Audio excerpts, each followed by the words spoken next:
Okay, I want to go over this reading with you. This reading by it's actually an interview with Mark Brimhall Vargas. What are intersectionality, privilege, and positionality?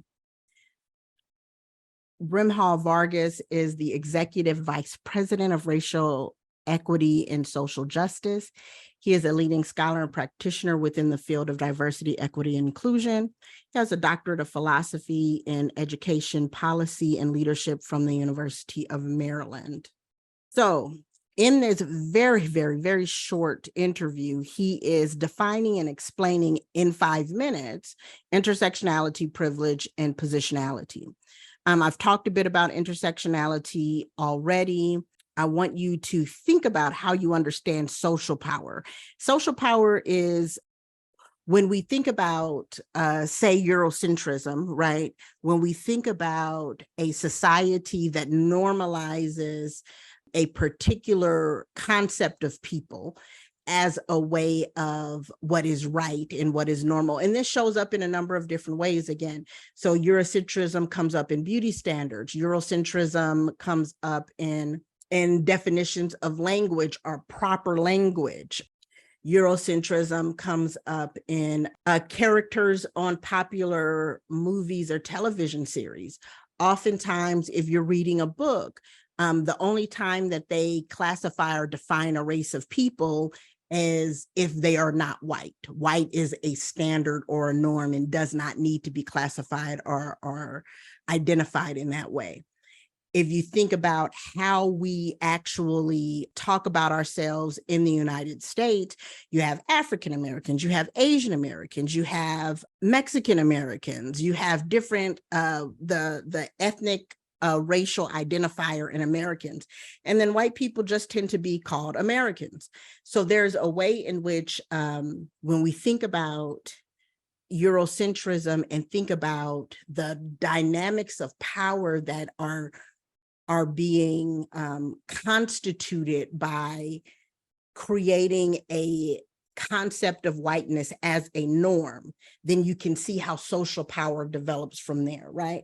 Social being within the society, how power develops within society. And again, we're not thinking about individual people so much as we're thinking about power dynamics. We're thinking about institutional practices. We're thinking about systems that privilege certain concepts of people, even if those people don't benefit in that same way.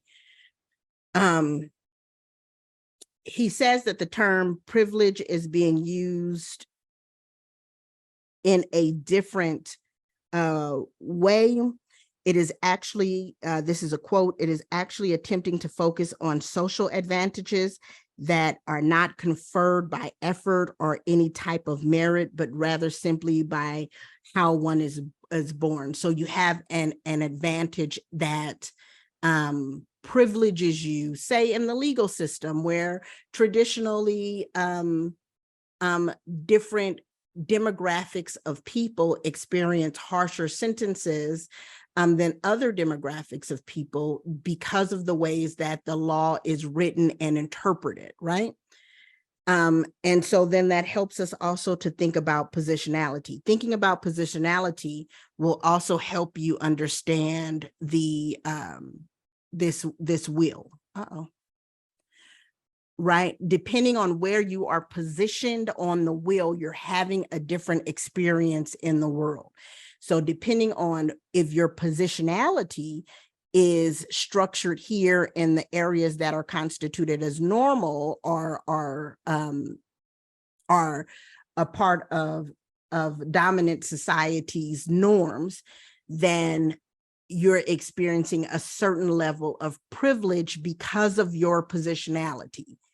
If you have things that are a part of this area down here that are that's been constructed outside of the norm or othered in particular ways, then you are positioned in such a way that you will experience marginalization, oppression, discrimination. So positionality is all about where you're existing above or below that line of domination.